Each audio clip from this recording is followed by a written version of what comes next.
back to Signature Scents. My name is Ryan, and today we're going to be looking at the classic, original Brut Faberge Cologne. We're going to answer the question, is Brut Faberge Cologne signature worthy, or is it a collectible? Is it one you're going to be reaching for on the regular, or something that you will just admire on the shelf? In my past video, I did my initial reaction, and since then I've been able to wear it more and get some more insights I'm going to share in this video. Okay, first, to understand Brut, the Faberge original, we have to first look at its origin story and come up. Vintage Brut was originally released in 1964 by Rayet Faberge, a merger of the original Faberge company with Rayet Cosmetics. It wasn't until 1971 that they changed their name back to just Faberge. Now, how Faberge came to selling perfumes is quite a story. Faberge was originally founded in 1842 in St. Petersburg, Russia by Gustave Faberge. It was founded as a jewelry company, and it was known as the House of Faberge. They were famous for making those jewel-encrusted eggs for the Russian czars. You may remember the famous coronation egg that was in Ocean's 12 that George Clooney stole in the movie. This is the same company. In 1924, they opened up a branch in Paris and officially began using the Faberge Paris stamp. Then something funny happened. An American oil tycoon by the name of Armand Hammer was a collector of Faberge jewelry pieces.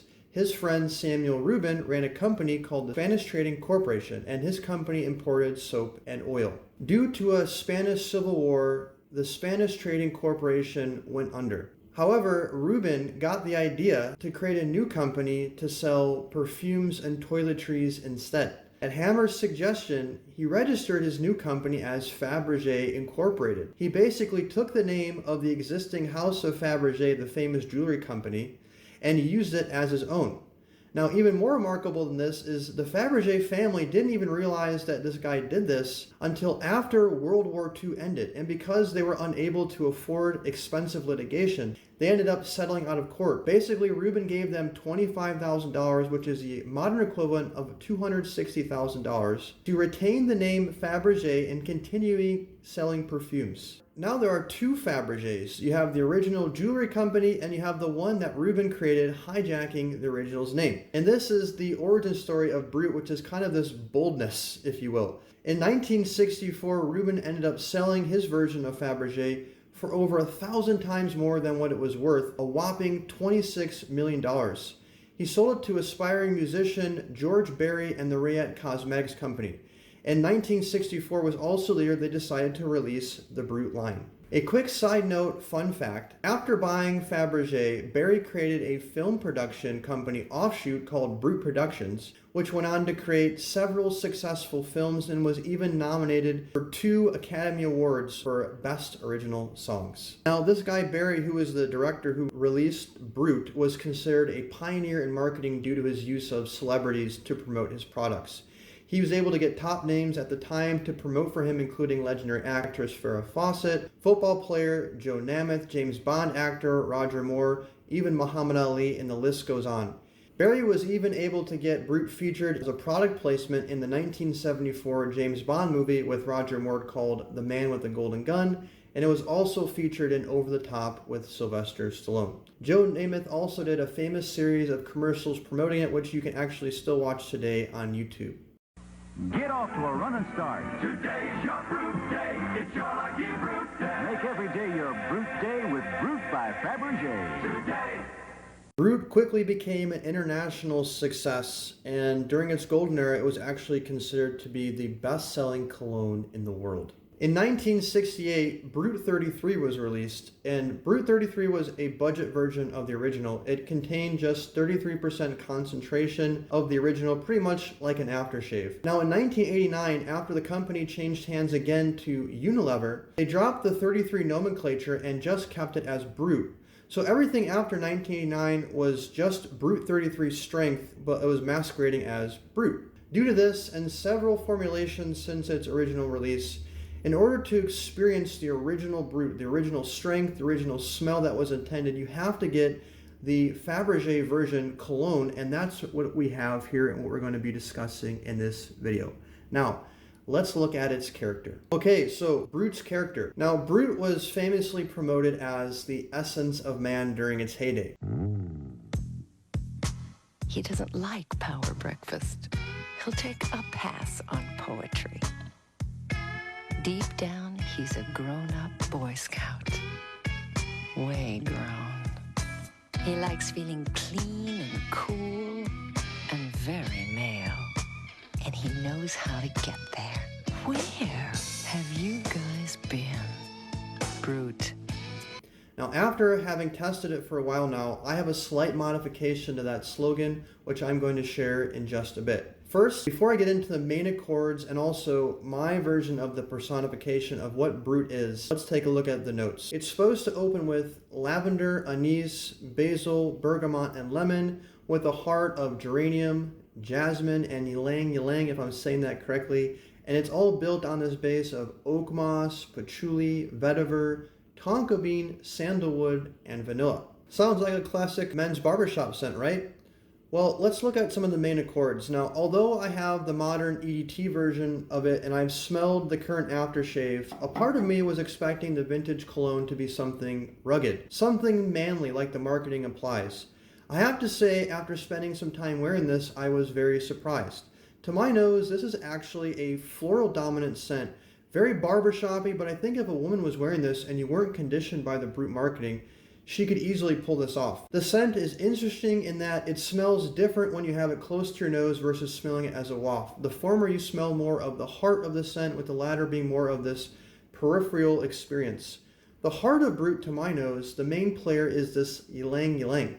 At first, I thought it was carnation or geranium, but I figured it out the other day. While I was doing one of my tests wearing Brut, I visited a bookstore near me. Now inside they have an essential oil selection. I was able to smell several of the notes listed in the Brut note pyramid, including the geranium, the lavender and lavendum, oak moss, etc. When I smelled the Ylang Ylang essential oil, I was like, holy crap, this is it. This is the note that I have been looking for. What is that main one that I'm getting? It's Ylang Ylang. Yes, you can smell the individual ones if you focus on smelling them. The geranium, the jasmine, the lavendum, the oak moss, and definitely the vanilla when you're smelling it straight out of the bottle. They're all there. There also is a slight elegant talky powderness that merges with the lavendum, which is sort of the peripheral experience that you get as the waft. This is like when you spray it on the back of your neck or on the back of your body and you don't have it right under your nose, like in the front of your neck, or you're smelling it right off of your hand. Now, it doesn't have nearly as much powder as the EDT, the modern EDT, but it does make an appearance when it's wafting, and I believe it's the oak moss predominantly and that little bit of talkiness that prevent it from going full feminine. All in all, the scent is extremely well blended. While the Ylang Ylang is the core to my nose, the other notes paint it beautifully. They almost radiate out from the core.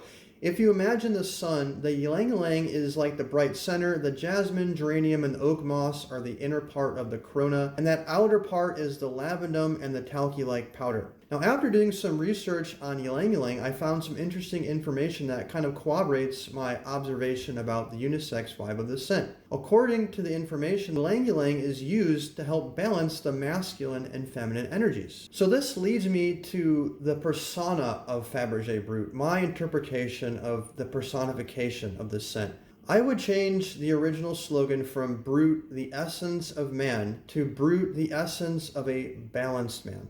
I envision Brut as a man who has successfully balanced his masculine and feminine energies. He's bold but not overbearing. He's confident, but he's also warm and endearing, and ultimately he's very charming. Women adore him. Men admire him, even if they don't understand why.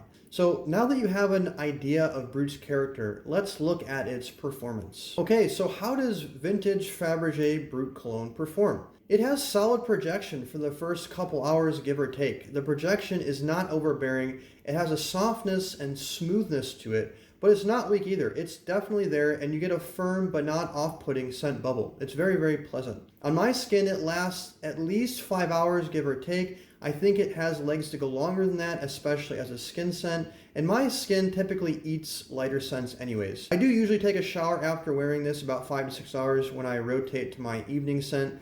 It will definitely last longer on clothes, but do be careful because I did spray this on a white sweater the other day and it left a couple brown spots, not too dark, and they did come out in the wash, but it's definitely something to be aware of. Okay, so let's bring this all together. With all things considered, is vintage Faberge Brut Colgone a signature or a collectible? When I first smelled the original Faberge Cologne version of Brut, it occurred to me that it's like the niche version of the modern EDT. It's higher quality, it's smoother, it's more alive. It's an absolutely beautiful fragrance.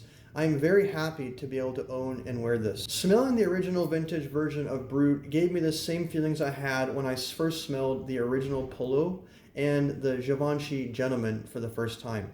Now, in all these cases, I had smelled the modern formulations first, and I really liked them, but after smelling the originals, the moderns are kind of like the chemical shadows of the same DNA. They're almost soulless in comparison to the living scents that are the vintage versions. There really is a night and day difference to my nose. It's quite an experience. Imagine taking your favorite smell and then smelling it in a super high quality version, same DNA. It's very, very satisfying. So between Brut's pleasant and elegant floral heart, its slightly sweet powdery and soapiness peripheral, its charming, prominent but not overbearing projection, and its moderate but healthy longevity, I think this makes for a perfect daytime scent for me. In fact, it's been my go-to daytime scent. When I wake up, I take a shower, I want to get Brut on my body right away. I like to use some of my more rich, bolder scents for the evening time. Brut has just enough projection and longevity to get me to that early evening when I like to rotate, and it does it beautifully. I absolutely love this stuff, and so much so that I literally just hunted down and purchased a backup bottle with a little more juice in it. So earlier I was speaking about how Brut is the essence of a balanced man, balancing both the masculine and feminine. I think it's that feminine component that makes it smell so good on a guy from a woman's perspective, because it's something that they can relate to. It's part of its charm, and I mentioned in a previous video that I was seeing this very attractive older woman, and she was telling me that of all the scents, she preferred smelling Brut on a man over everything else. I also think Brut is generally considered a mature man's fragrance. It has enough charm though for a young guy to pull this off. It's mature, but it's also playful. It's got a little bit of that sweetness, and I think it's versatile enough for a younger guy to pull this off. I really do believe that a woman could pull this off too. Like if you were smelling this and you had no idea that this was Brut, this could easily smell like a woman's perfume as well. So in conclusion, I think Faberge Brut Cologne is absolutely a signature worthy scent.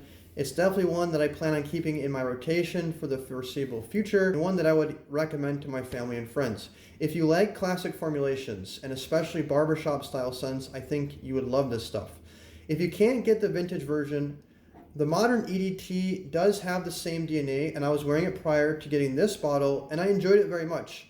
I've also heard there's a private reserve formulation, modern as well, that's closer to this one, but I can't verify as I haven't smelled it yet. The vintage can get pretty expensive, so if you want to enjoy the Brut, but without committing to spending a lot of money, this new stuff is very affordable, and it does smell great. I think I got this bottle for about $18. So, have you smelled the vintage Faberge Cologne before? If yes, what's your take on it? And have you smelled anything similar to this? I would love to know. And if you haven't smelled it before, are you planning on it? And if so, what changed your mind? Leave me a comment below, and I would love to hear from you. And if you want to see more reviews, first impression videos of classic scents, make sure to hit subscribe. I have a bunch of new scents coming. I got Taylor of Old Bond Street Cologne coming in tomorrow. Jackie's Bogart for Men, I believe, is also coming in tomorrow. And then I have Paul Sebastian Fine Cologne coming in on Thursday. And then I have just ordered the other day 11 testers from Phoenix Artisan Accoutrements, including their homage to Brut, Old Spice, and other classic scents, and I look forward to sharing those with you as well. So that's it for now. Thanks for watching, and remember to waft kindness to others. God bless.